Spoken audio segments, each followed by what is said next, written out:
जहाँ भी मैं जाऊं गीत तेरे गाऊं, जहाँ भी मैं जाऊं गीत तेरे गाऊं, ऐसा यीशु कर दे मुझे, आत्मा से भर दे मुझे, आत्मा से भर दे मुझे, आत्मा से भर दे मुझे, पवित्र आत्मा भर दे मुझे,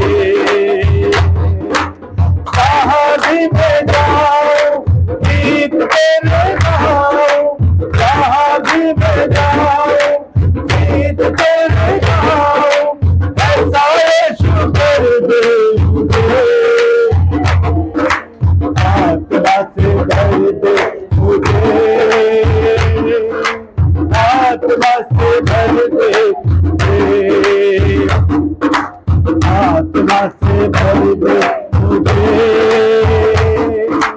आत्मा से भर दे, तू ही मुनज़्ज़िर तेरा, रोशन है चेहरा तेरा, तू ही मुनज़्ज़िर तेरा, रोशन है चेहरा तेरा, तुझे नई जिंदगी, सब कुछ बदल दे मेरा, तुझे नई जिंदगी,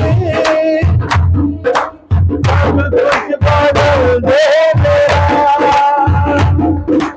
जहाँ भी मैं जाऊं गीत तेरे गाऊं, जहाँ भी मैं गीत तेरे गाऊं, ऐसा यीशु कर दे मुझे, आत्मा से भर दे मुझे, आत्मा से भर दे मुझे, आत्मा से भर दे मुझे, आत्मा से भर दे मुझे, देता है तू जिंदगी, देता है तू मसरती, देता है तू जिंदगी, देता है तू मसरती, सब कुछ तेरे पास है, देता है तू हर खुशी, सब कुछ तेरे पास है, देता है तू हर खुशी,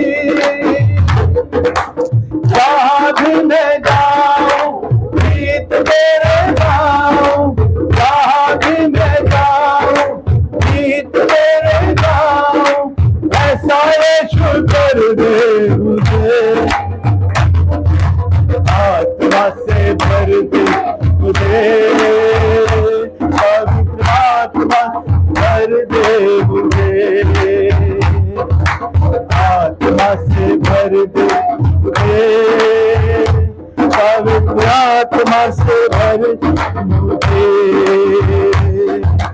तेरे लिए ही जीऊं, तेरे लिए ही मरूं, तेरे लिए ही जीऊं, तेरे लिए ही मरूं, तेरा पर तू चला, इस राह पर मैं चलूं, इस राह पर तू चला, इस राह पर मैं चलूं, जहाँ भी मैं जाऊं गीत तेरे गाऊं, जहाँ भी मैं जाऊं गीत तेरे गाऊं, ऐसा यीशु कर दे मुझे, आत्मा से भर दे मुझे, भर दे, आत्मा से भर दे,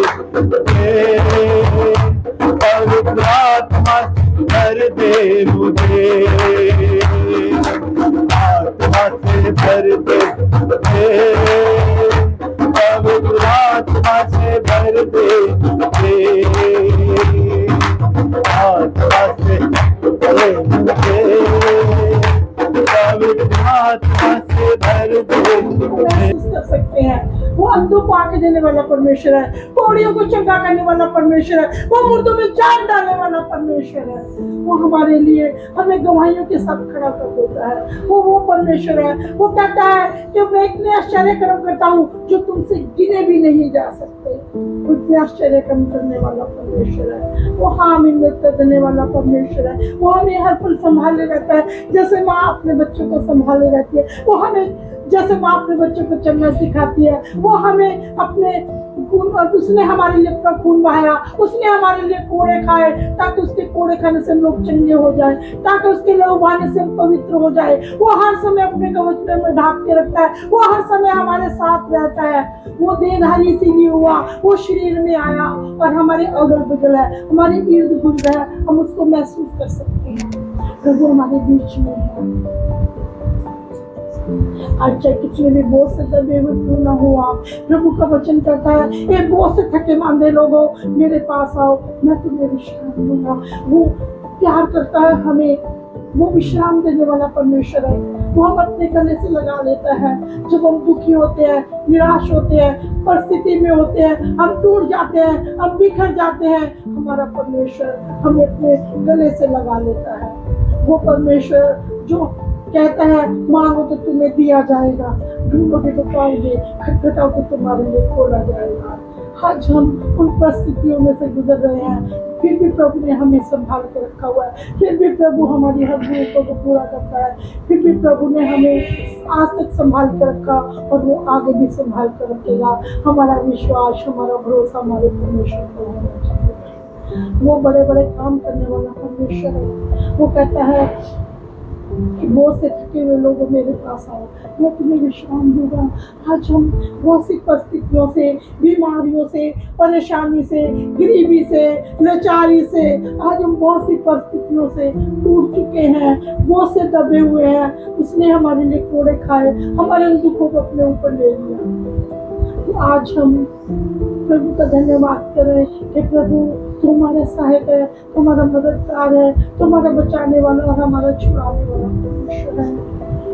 आज हम उस परमेश्वर का धन्यवाद करते हैं। वो कहता है मैं तेरे आंसुओं को पोंछ दूंगा। हमारे आंसुओं को पोंछने वाला परमेश्वर है। हम कैसी भी परिस्थिति में क्यों ना, हमें संभालने वाला परमेश्वर है। आज उसने मेरे पति को, परमेश्वर ने अपने बेटे को नई जिंदगी दी, परमेश्वर ने उन्हें संभाला, परमेश्वर उनके साथ है। मुझे विश्वास है प्रभु पर मेरा भरोसा, मेरा विश्वास है प्रभु ने उन्हें बचाया, प्रभु ने हमारे लिए रास्ता खोला, प्रभु ने हमारे लिए मार्ग खोला और वो आएंगे गवाही के साथ खड़े होंगे, क्योंकि हमारा विश्वास, हमारा भरोसा परमेश्वर को होना चाहिए। वो कहता है कि मांगो तुम्हें दिया जाएगा। मैं परमेश्वर से मांगती हूँ प्रभु तू बार बार जिंदगी देता है, जो ये आने वाला जीवन, उनका आने वाले सालों पिता परमेश्वर वो आपकी हजूरी में बिताए, आपका डर भय माने, आपके नाम की आराधना करे, आपके नाम की स्तुति करे और आपको पूछिए। परमेश्वर बस यही हमसे चाहता है। हमारा धन का भूखा नहीं है, हमारे पैसे का भूखा नहीं है। वो कहता है अपने परमेश्वर को सारे मन से, सारी बुद्धि से, सारी शक्ति से प्रेम कर।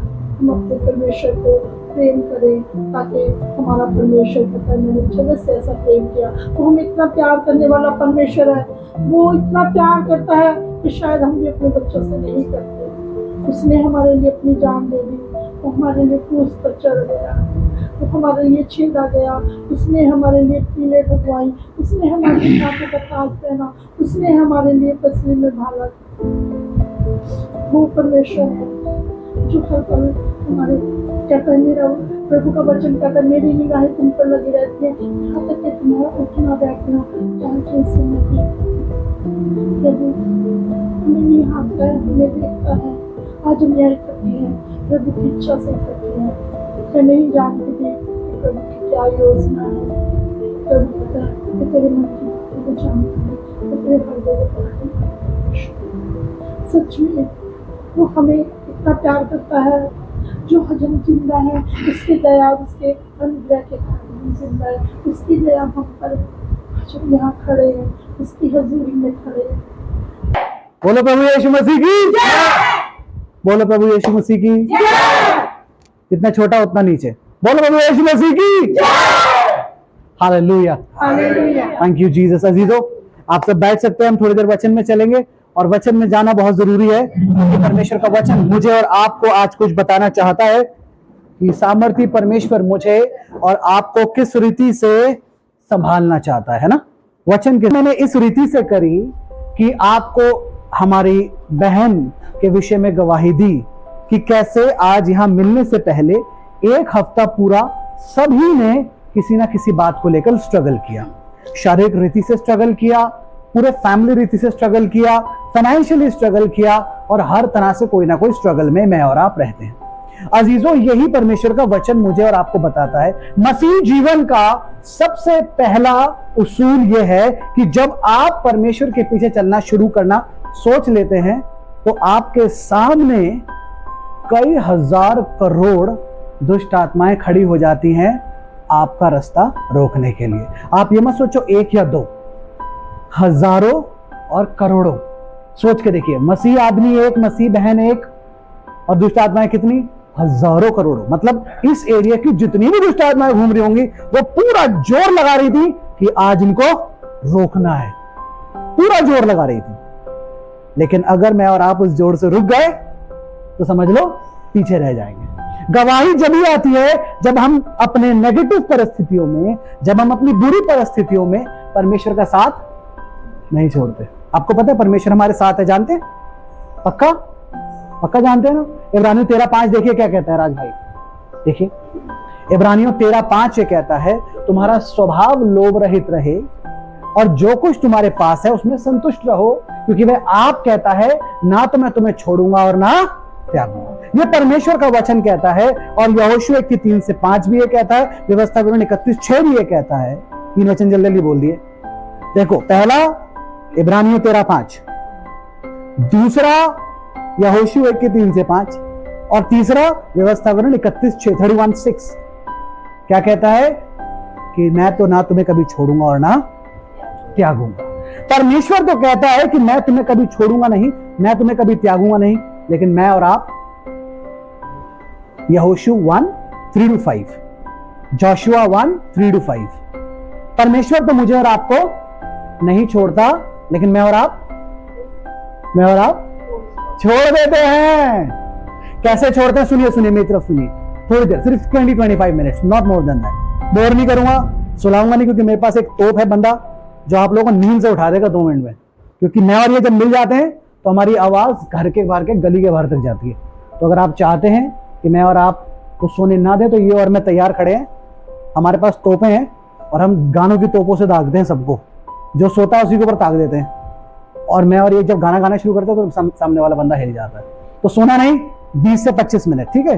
देखिए, परमेश्वर का वचन हमें बताता है कि वो हमें नहीं छोड़ता, लेकिन प्रॉब्लम्स में मैं और आप सबसे पहले होते हैं परमेश्वर को छोड़ने वाले। हम भाग जाते हैं, हाय मेरे पैर में दर्द हो गया, आज नहीं जाना मुझे चर्च, और मेरे घर में आज तो चाय के लिए दूध भी नहीं है, छोड़ो आज क्या करना है बाद में देखेंगे। हम अपनी नेगेटिव परिस्थितियों में परमेश्वर को छोड़ना शुरू कर देते हैं। लेकिन जो इंसान अपनी नेगेटिव परिस्थितियों में परमेश्वर को नहीं छोड़ता, गवाही उसी के जीवन में आती है। मैं आपको एग्जांपल दूंगा, प्रॉपर बाइबल से एग्जांपल दूंगा। देखिए, मैं निकालना चाहूंगा पहला शमूएल उसका 17वां अध्याय और उसकी 20वीं आयत से मैं आपके बीच में पढ़ूंगा। द बुक ऑफ 1 शमूएल चैप्टर 17 वर्स 20 ऑनवर्ड्स। देखिए क्या कहता है यहां पर, मैं थोड़ा सा आपको बैकग्राउंड बता दूं।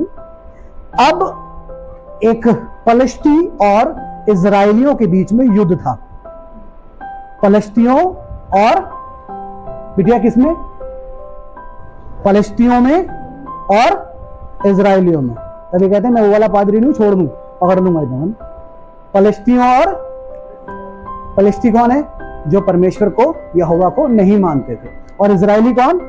जो यहोवा परमेश्वर को मानते थे। मैं और आप जो आज बैठे जितने विश्वासी हैं वो सब परमेश्वर यहोवा को मानने वाले परमेश्वर। तो मैं और आप परमेश्वर को मानने वाले लोग हैं, ठीक है। और यहां पर दो गुटों के बीच में युद्ध है, दो बड़ी बड़ी सेनाओं के बीच में युद्ध है। एक तरफ फलस्ती खड़े और एक तरफ इजरायली। अब हुआ यूं कि फलस्तियों में से एक बड़ा लंबा चौड़ा आदमी निकलकर आया और उसका नाम क्या था? गोलियत। क्या नाम था उसका? गोलियत। और गोलियत रोज इजरायलियों को कैसे डराता था? देखिए, इजरायलियों के सामने जाकर उनको कहता बू। कैसे करता था? बच्चे करते ना बू, ठीक है, बू करते हैं ना बच्चे, ऐसा ना करके दिखा। ऐसे नहीं करता था वो लंबा चौड़ा 7 फीट से भी लंबा और तगड़ा व्यक्ति जाकर इजरायलियों को कहता था कि तुम कौन हो जो हमारे सामने खड़े रह सकते हो? तुम कौन हो जो हमारे सामने हमारा सामना कर सकते हो? तुम हो कौन जो हमारे सामने खड़े होने की हिम्मत कर रहे हो? और इजरायली डरते थे। इजरायली इजरायली इजरायली आज मैं और आप जब बड़ी प्रॉब्लम हमारे सामने खड़े होकर दहाड़ती है तो मैं और आप क्या करते हैं? डरते हैं ना। जरा सी बीमारी आई, डॉक्टर साहब डॉक्टर साहब डॉक्टर, ये मेडिकल प्रैक्टिशनर हमारे भैया, तो डॉक्टर साहब दवाई दो। जरा सी पैसे की प्रॉब्लम आई, तुरंत क्या उठता है हमारे हाथ में राज भाई, है ना? क्या उठता है सबसे पहला? फोन। किसको मिलाने के लिए? सुशांत भाई, बढ़िया आदमी, टुक टुक टुक, सुशांत भाई 15,000 है। ऐसे करते हैं ना, अपनों को सबसे पहले फोन करके बुलाते हैं। बुखार आया सबसे पहले क्रोसिन पड़ी होगी ना। मैं ये नहीं कह रहा क्रोसिन मत खाओ, लेकिन क्रोसिन से पहले कुछ तो करो। तो मैं बताऊंगा क्या करना है। जरा सा घर के अंदर कलेश हुआ, सबसे पहले बहनें कहां भागती हैं? कहां भागती है? माई के, मम्मी के पास जाना है। और भाई कहां भागते हैं? भाई भागते हैं बोतल खोलो, ग्लासों में उंडेलो और टनाटन। और फिर जो मदर सिस्टर करते हैं अपनी बीवी की रात के अंदर फोन पे, मैंने सुना एक्चुअली में, मैंने किया नहीं है, मैंने सुना है एक भाई को ऐसे करते हुए। मैं और ये प्रचार करके जा रहे थे, हमारे राज भाई और मैं। एक व्यक्ति पीने के बाद अपनी बीवी से लड़ रहा था, मुझे और इनको कॉन्फ्रेंस पे ले लिया। और जो हमने सुनी है वो परमेश्वर किसी को भी ना सुनाए। वो कहां खड़ा हो गया था? फ्लाईओवर के ऊपर कि मैं कूदने जा रहा हूं, और पता पड़ा वो अपने साडू के साथ बैठकर शराब पी रहा है और कहते मैं फ्लाईओवर के ऊपर कूद जाऊंगा, मेरी बीवी ने मुझे धोखा दे दिया। 2.5 घंटे में और ये लगे रहे फोन पे, 2.5 घंटे। तो प्रॉब्लम में सबसे पहले हम अपनों को ढूंढते हैं, है ना बुआ जी? अपनों के कंधों को ढूंढते हैं। लेकिन यहाँ वचन, सुशांत भाई तुम्हें वचन पढ़ना पड़ेगा थोड़ा सा। क्या हो बेटे? बोल, गुड़िया को 2 मिनट दो, बस 2 मिनट। जरा 20वें आयत से पढ़ो, पहला शामुएल 17वां अध्याय और उसकी 20वीं आयत से।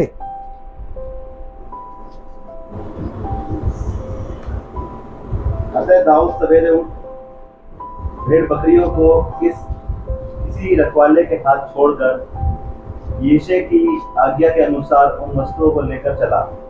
और जब सेना रणभूमि को जा रही और संग्राम के लिए ललकार रही थी, उसी समय वह गाड़ियों के पड़ाव पर पहुंचा। देखिए अब क्या हुआ, दाऊद के पिता ने कहा कि तेरे भाई रणभूमि में खड़े हैं, जहां उनके लिए कुछ सामान ले जा खाने का। तो दाऊद का काम पता क्या था? वो थोड़ी बहुत भेड़ बकरियों को चराता था और थोड़ी बहुत भेड़ बकरियों को किसी के हाथ में देकर वो चला गया अपने भाई के पास देखने मिलने के लिए। और वहां जाता है तो क्या देखता है कि सारी सेना एक जगह पर ठिठुर कर डर रही है।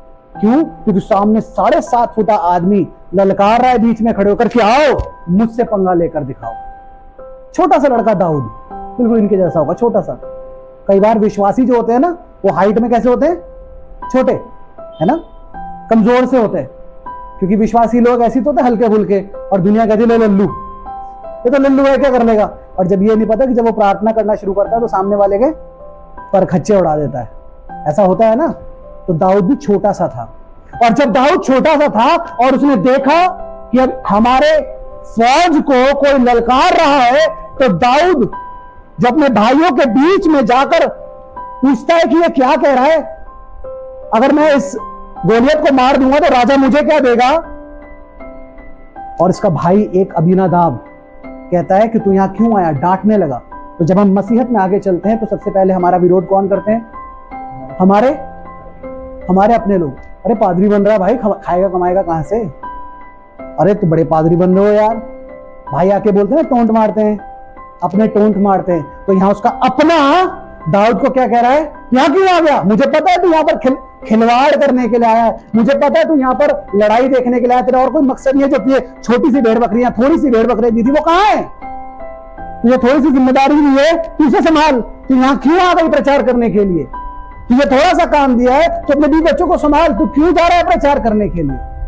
कई बार होता है ना, हमारे घर वाले हमारा विरोध करते हैं, लेकिन यहां पर एक दाऊद ने बड़ा खूबसूरत काम किया जो आप पढ़ेंगे सिर्फ और सिर्फ इसकी 28वीं आयत से। 28, 29 और 30 आयत पढ़िएगा।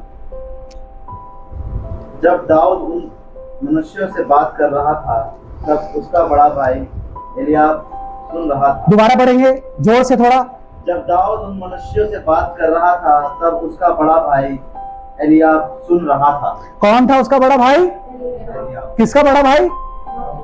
किसका? मजा नहीं आया यार सुनने में। 1 2 3 एक बार और। दाऊद का बड़ा भाई कौन था? एलियाब। अब एलियाब सुन रहा था कि ये मेरा छोटा वाला भाई जो है कर क्या रहा है यहाँ पर आके। कभी इस सैनिक पर जाकर पूछता है क्या देगा राजा अगर मैं इसको मार दूंगा, कभी इस सैनिक पर जाकर पूछता है क्या देगा राजा अगर मैं इसको मार दूंगा। उसका बड़े भाई को क्रोध आता है और देखिए आगे क्या करता है। और एलियाब दाऊद से बहुत क्रोधित होकर कहने लगा, तू यहाँ क्यों आया है और जंगल में उन थोड़ी सी भेड़ बकरियों को तू किसके पास छोड़ आया है? आपके अपने आप को बार बार एहसास दिलाएंगे कि तू थोड़े काम के लिए बना है, तू छोटे से काम के लिए बना, तू वही कर ले।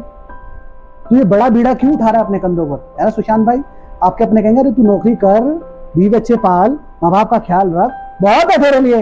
राज भाई है ना, ऐसी करते ना लोग। ये छोटी जिम्मेदारी है, अच्छी सी नौकरी है, तू वो कर। तू थोड़ी सी जो भेड़ बकरियां तुझे हमने चराने को दी है, तू उनको इसके हाथ पर छोड़कर आया है। और आगे देखिए दाऊद क्या कहता है। तेरा अभिमान और तेरे मन की बुराई मुझे मालूम है। तू तो लड़ाई देखने के लिए यहाँ आया है। दाऊद ने कहा, अब मैंने क्या किया है? वह तो मेरी बात थी। आगे पढ़िए। तब उसने उसके पास से मुंह फेर। क्या किया दाऊद ने? देखो पढ़ो। तब उसने उसके पास से अपना मुंह फेर लिया। समझदारी क्या कहती है? जब आप मसीहत में आगे बढ़ते हो, आपको लोग प्रोत्साहित करते हैं आगे बढ़ाने के लिए, तो आप सबसे पहला काम क्या करो? और दूसरे लोग आपको पीछे खींचते तो आपको उनका नजर वहां से। लेकिन हम क्या करते हैं? इसने मुझे कहा तो मैं इसी को देखूंगा। ऐसी करते हैं ना सिस्टर, है ना? इन्होंने मुझे कहा तू तो बड़ी दुआ प्रार्थना करती है, अब तो मैं करूंगी नहीं। बिल्कुल खत्म। तुम मेरे बाइबल को लेकर बकवास करते हो, मतलब बड़ी बाइबल और उठाओ। पति भी बाहर और बाइबल भी बाहर, दोनों बेचारे बाहर पड़े सुगड़ रहे हैं। सबसे पहला काम जो आपको मसीहत में आगे बढ़ने से रोके, उनकी तरफ से नजरें फेर लो, क्योंकि ना तो खुद बढ़ रहे और ना आपको बढ़ने देंगे इसमें। चाहे आपके पति हो, चाहे पत्नी हो, चाहे भाई हो, चाहे बहन हो, चाहे माँ हो, चाहे बाप हो, चाहे बच्चे हो। अगर आप मसीहत में आगे बढ़ रहे हो और वो आपको बढ़ने से रोक रहे हैं, तो कुछ समय के लिए नजरें हटा लो, क्योंकि थोड़े समय के बाद परमेश्वर आपको जब 1000 लोगों में दिखाएगा, तब ये खुद आंखें बड़ी बड़ी करके देखेंगे, ये दाऊद। उसका बड़ा भाई सोचो क्या सोच रहा होगा जीतने के बाद, क्या सोच रहा होगा? अरे ये छोटा सा दाऊद गोलियत को मारा है। ये उसके पीछे पीछे भाग रहा होगा, अरे मेरे भाई। लेकिन दाऊद कैसे घूम रहा होगा? हाँ, मुझे छोटा समझते हैं। नजरें जो आपको मसीहत से बढ़ने के लिए रोकती हैं, उनकी से नजरें फेर लो। ये पहला काम करना है। आगे देखिए क्या हुआ। तब उसने उसके पास से मुंह फेर के दूसरे के सम्मुख होकर वैसे ही बात कही और लोगों ने उसे पहले के समान उत्तर दिया। जब दाऊद की बात की चर्चा हुई तब शाऊल को भी सुनाई गई और उसने उसे बुलवा भेजा। तब दाऊद ने शाऊल से कहा, किसी मनुष्य का मन उसके कारण कच्चा ना हो। तेरा दास जाकर उस फलिस्तीनी से लड़ेगा। देखिए, छोटा सा लड़का जिसके पास ना तो तलवार चलाने की प्रैक्टिस है, ना उसे धनुष चलाने की प्रैक्टिस है, छोटा सा लड़का 16 साल का, ये राजा के सामने खड़े होकर कह रहा है कि तेरा मन उस फलिस्ती के कारण कच्चा ना हो, तेरा दास जाकर उससे लड़ेगा। कई बार आप छोटे जरूर हो सकते हो लोगों की नजरों में, आप गरीब जरूर हो सकते हो लोगों की नजरों में, आपकी जेबें खाली हो सकती हैं लोगों की नजरों में, लेकिन जब आप सना, गुड मॉर्निंग सना बोलो प्रभु यीशु मसीह की कैसे वाला जय था, है जय ना जय, 1 2 3 बोलो प्रभु यीशु मसीह की जय। और सोना सोना सना सोना नहीं है, नहीं आई है, थोड़ी देर बस आप 20 मिनट, ठीक है। हुआ क्या, आप जब छोटे हो सकते हो, लोगों की नजरों में गरीब हो सकते हो, लेकिन जब आप फेथ स्टेप लेते हो, कौन सा स्टेप, फेथ FAITH मतलब विश्वास का कदम, जब आप फेथ स्टेप लेते हो, जब आप विश्वास से कदम बढ़ाते हो, बेशक आपकी जेब में कुछ ना हो, लेकिन जिसके ऊपर आपने विश्वास कर वो कदम बढ़ाया है वो आपके साथ है। Hallelujah hallelujah. आज ये बेशक परेशानी से गुजर रही हो, पैसे की तंगी बेशक हो सकती है, घर में कलेश बेशक हो सकता है, लेकिन जब एक विश्वास के साथ कदम बढ़ाया कि मेरे घर के नीचे, मेरी छत के नीचे प्रार्थना होगी, हम सब धन्यवाद करेंगे, तो इनके साथ मैं और आप नहीं है, इनके साथ कौन है, स्वयं परमेश्वर है। क्योंकि इन्होंने हमारी नजरों को देखकर फेथ स्टेप नहीं लिया, इन्होंने किसकी नजरों को देखकर लिया है कि मैं तेरे नाम से अपनी छत के नीचे लोगों को वचन सुनाऊंगी। शैतान आपको रोकेगा, आपके लिए प्रॉब्लम्स एक के बाद एक के बाद एक के बाद एक के बाद खड़ा करता रहेगा। हम जब इवेंजलिज्म में जाते हैं, कहां जाते हैं, इवेंजलिज्म में जाते हैं, मिनिस्ट्रियल वर्क में जाते हैं, तो हमारे सामने बहुत प्रॉब्लम्स आती हैं। कई बार हमारी जेबों में पैसा नहीं होता, ये आपको बता देंगे। कई बार हमारे पास चाय पीने के लिए भी पैसे नहीं होते, और हम परमेश्वर के ऊपर विश्वास रखकर क्या स्टेप लेते हैं, फेथ स्टेप, विश्वास का कदम, और हमारी गाड़ी में भी तेल लग जाता है, हमारे टोल्स भी मिलते हैं, क्लियर होते हैं, और हम प्रचार कर कर भी आते हैं, और घर पर सही सलामत पहुंच भी जाते हैं, और पेट भर के लोग खाना खिलाते हैं ना राज भाई, ऐसा पेट भर खिलाते हैं, मेरा तो पेट भी खराब हो जाता है कई बार, क्योंकि हम ज्यादा खा लेते हैं। आज अच्छा खाना मिला, पेल दो, घर पे बने बेशक बना, लेकिन घर की मुर्गी दाल बराबर। आज तो मिला है खाना, आज तक छोड़ेंगे नहीं, और मेरे साथ 2 बार हुआ ऐसा, दोनों बार खाया और दोनों बार पेट खराब। ईमानदारी से बता रहा हूं, झूठ नहीं बोल रहा। एक बार तो बेल्ट खोलकर भागना पड़ा, परमेश्वर के काम करने जा रहे हैं और ठूस लिया खूब, तो नेचुरल सी बात है, पेट तो गड़बड़ाएगा, तरीके से नहीं खाया ना। कुछ भी चीज अगर आप ज्यादा करोगे तो वो परेशानी तो करेगी। अब देखिए यहां पर दाऊद ने एक फेथ स्टेप लिया, और फेथ स्टेप लेने के बाद ये किसके सामने पहुंच गया, गोलियत के सामने, और गोलियत इसके सामने तलवार लेकर खड़ा है, किसके सामने, अमित के सामने। किसके सामने, शाबाश मेरे बच्चे, अमित के सामने गोलियत तलवार लेकर खड़ा है, दाऊद के सामने। किसके सामने, दाऊद के सामने तलवार लेके खड़ा है, और गोलियत कह रहा है, तू छुटका सा पिद्दा, तू मेरे सामने लड़ेगा। तो दाऊद देखिए क्या कहता है, मैं आपको 45 जल्दी जल्दी कर रहा हूं ताकि आप लोगों को नींद जो आ रही है मैं दोबारा से आपको गाने के लिए खड़ा करूं। ध्यान लीजिए, 45 वर्ष से पढ़िए, चलिए आप पढ़िए नमिता 45। दाऊद ने फलिस्तीनियों से कहा, तू तो तलवार और भाला और सांग लिए हुए आता है, सांगे में मेरे पास आता है, परंतु मैं सेनाओं के यहोवा के नाम से तेरे पास आता हूँ, जो इस्राएली सेना का परमेश्वर है। और उसी को तूने ललकारा है। आपकी प्रॉब्लम्स बेशक आपके ऊपर प्रेशर डाल रही हो, लेकिन जब आप परमेश्वर के सामने उसके नाम के साथ जाते हैं तो जीत किसकी होती है? आपकी। लेकिन अगर आप खुद ही ढीले पड़ गए अपनी प्रॉब्लम्स के सामने, तो जो गोलियत था ना, वो भाला लेकर ऐसे मारेगा और आप आगे आगे भागोगे। ऐसी होता है ना। हम प्रॉब्लम्स के सामने कैसे पड़ जाते हैं हुआ जी?